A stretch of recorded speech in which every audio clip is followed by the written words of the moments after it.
Hey everybody, so I kind of wanted to talk about this article that I got sent or kind of linked to, talking about how the After film got made. Because, like, a lot of you have been asking some questions like, well, how come they didn't go to like a major studio? How come, this is like with an independent studio, oh, if they had like a major studio, this thing could have made more money. They could have put more marketing into it. Well, this article basically answers a lot of your questions. So, you know what? I'm going to read through the article with you guys and I'll give my thoughts that way, so I'm not just reading the article, bit by bit. So basically, this comes from a vulture.com, and the title of the article is "How a Movie Based on Harry Styles Fan Fiction Managed Not to Include Harry Styles at All," and this is by Joseph Bien Khan. So yeah, all credit goes to him for this. So yeah, basically it starts off pretty much saying that like back in October of 2014, Jennifer Gibgot sold Paramount Pictures the film rights to Anna Todd's wildly popular and wildly erotic Harry Styles-inspired fan fiction.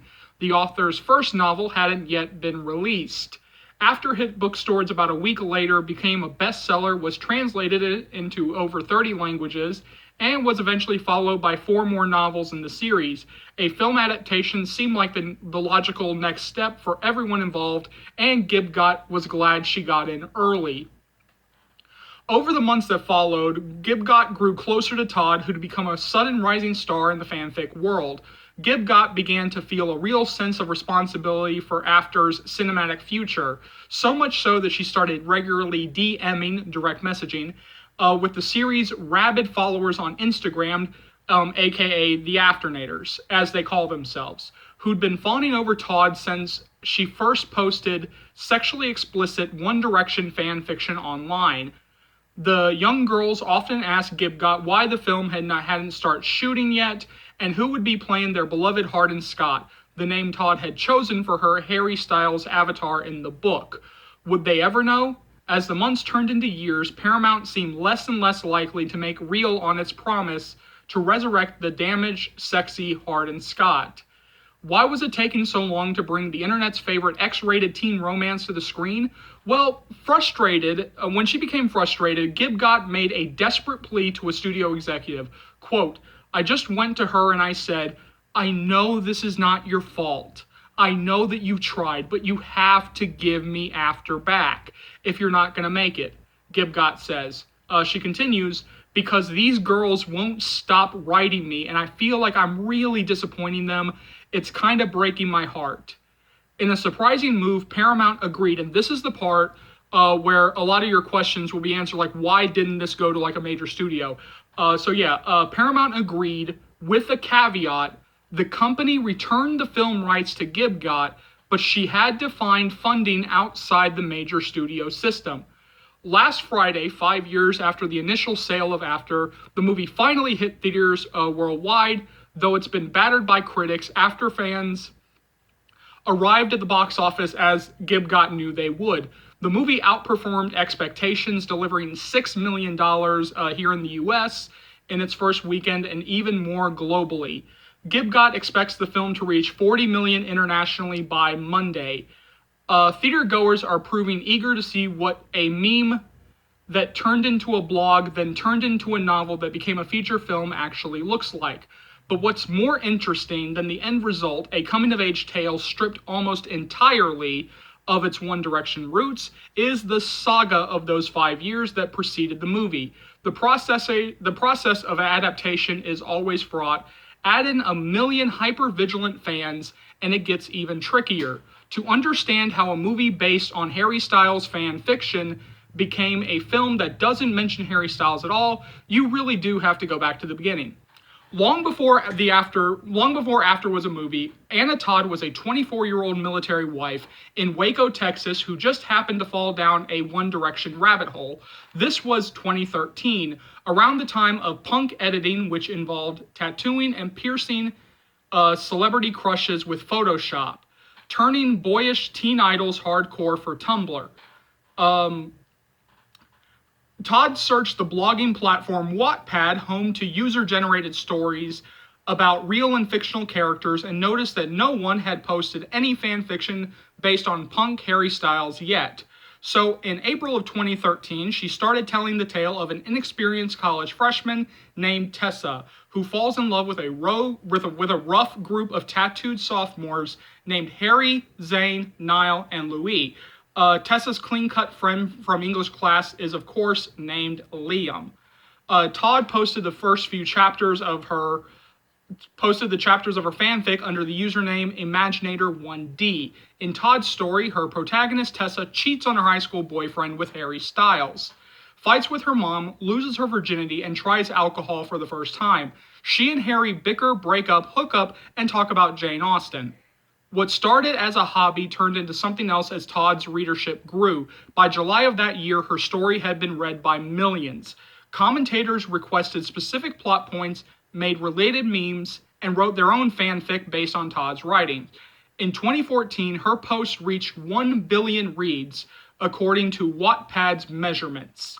That's when the book deal arrived. A year into her project, Todd snagged a six-figure 3-book contract with the publishing house Simon & Schuster.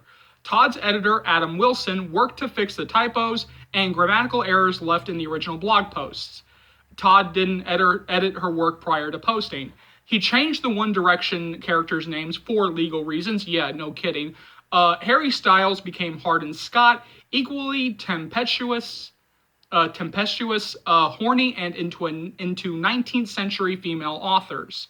Wilson, with Todd's help, also trimmed the story. Todd's fanfics served an audience hungry for her characters' everyday schedule and what they were doing all day, Todd tells me. There were times where Hardin and Tessa would be at the grocery store or something, and it'd be a whole chapter on Wattpad that doesn't really fuel the story. Even with the edits, the published version ran 582 pages of truly racy prose long. So when Gibgot, a fan of Todd's work since Wattpad, sold the film rights to Paramount, the idea of turning into the bawdy bestseller into a 120-page screenplay felt especially daunting. Screenwriter Susan McMartin's agent, sent her the book back in 2015. Quote, "I was in Paris with my 13-year-old daughter and my 85-year-old mother," she says, laughing, "and I am sitting here reading this book as if I'm reading a dirty porno. Poring over lines like, I can feel my eyes widen and hear my own gasp as Hardin's manhood comes into view. Wow, it's big.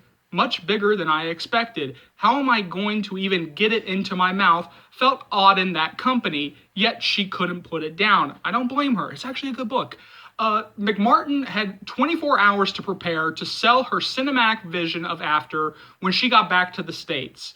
Her pitch to a room of producers, including Todd and Gibgot, centered around her respect for the original text. She was hired immediately to finish the script within 7 months, checking in with Todd throughout the process. For McMartin, the hardest part of the adaptation process was translating the sexually awakening at the original story's core for a PG-13 screenplay. Quote, "Todd's book is much more 50 Shades of Grey," McMartin says. "It's a young version of a kind of steamy romance novel." Right away, McMartin felt the presence and pressure of After's outspoken internet fandom. Quote, "They're dying to know who got hired to write our movie," she says. So she started communicating directly with the Afternators just as Gibgot had. Hey, we're still in, good territory here. We're still in great territory here.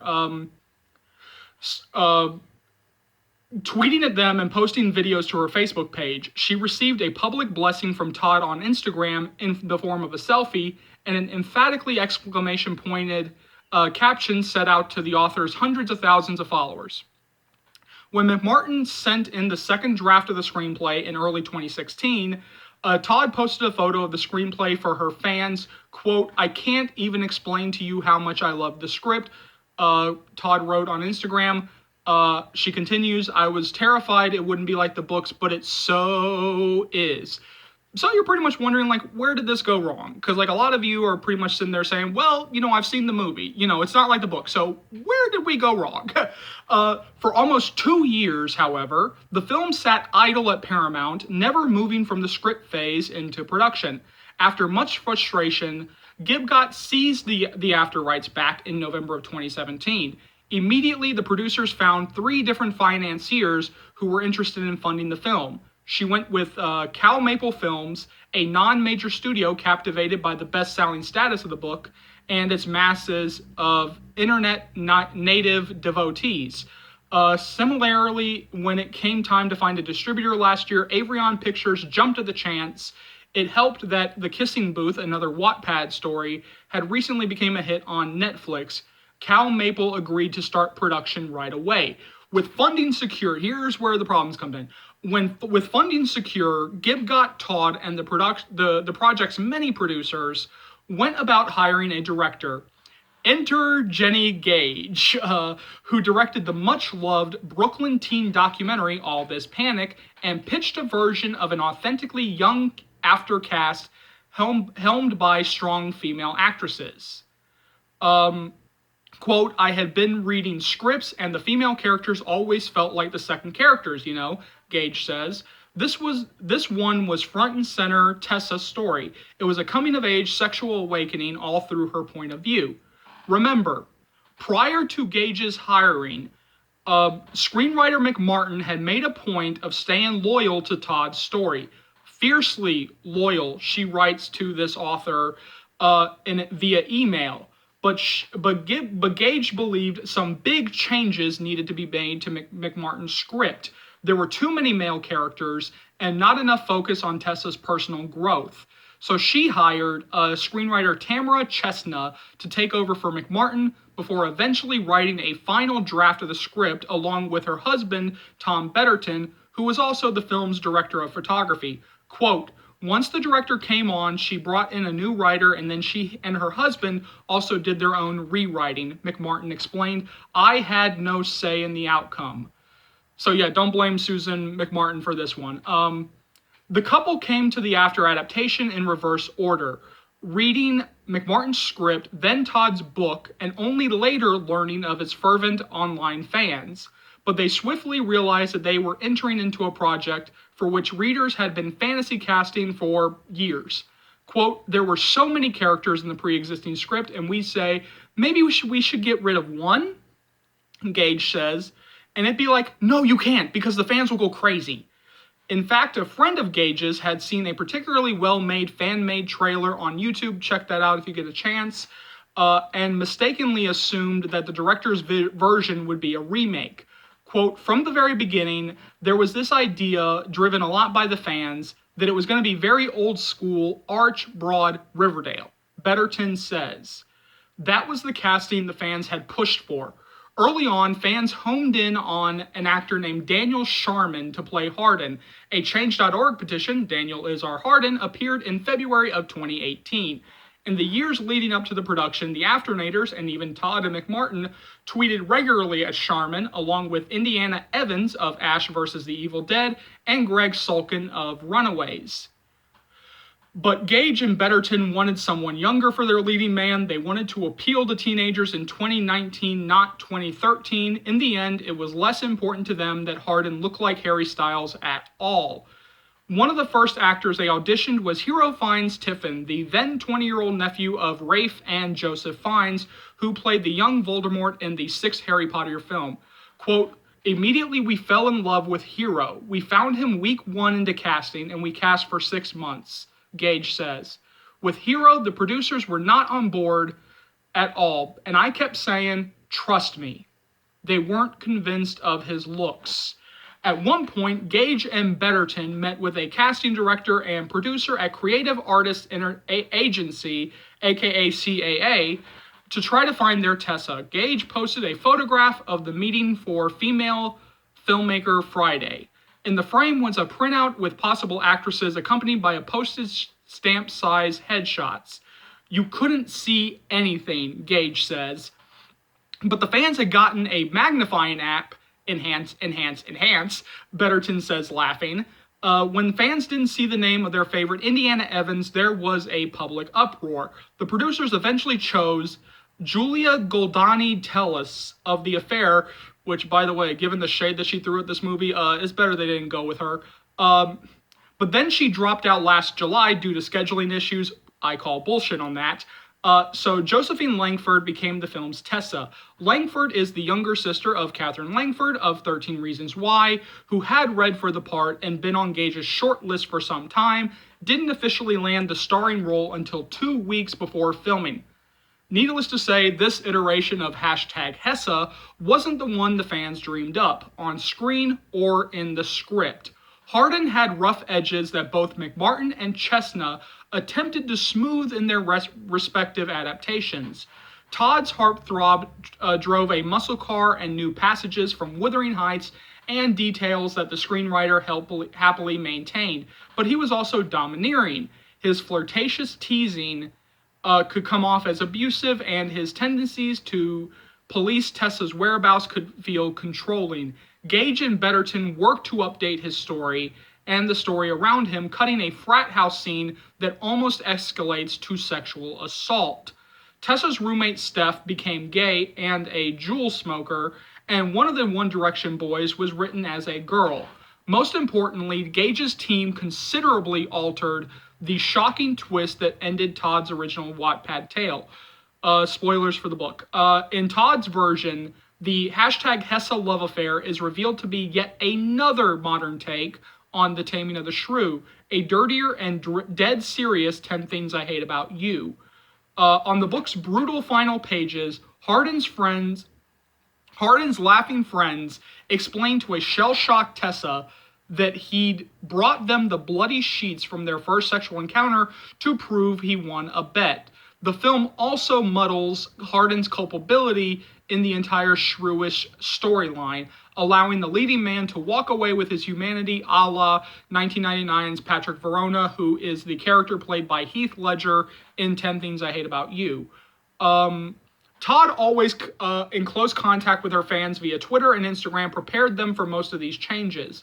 She was aware that parts of the way that she wrote Hardin and Tessa's relationships needed revisions in 2019. Todd was in her early 20s when she first envisioned it, after all. She and Gage, who had many dinners and phone calls throughout the process of crafting their leading man, both stressed that they loved working together and almost always found a middle ground. Here comes the big thing. Nonetheless, the two had divergent visions of Hardin. For Hardin. Todd's was a brooding, X-rated, malevolent version of Harry Styles. Gage's is still brooding, but decidedly kinder and PG-13. He doesn't even have long curly hair. Quote, "That definitely was difficult because I know with Hero, he didn't want that to happen," Todd says, referring to the nice guy makeover and after the movie. "I didn't want that to happen. Josephine didn't want that to happen. But that's the one thing that the director wanted to happen, so we were all kind of going against one person who happened to be the director. It was a little hard to find middle ground with that."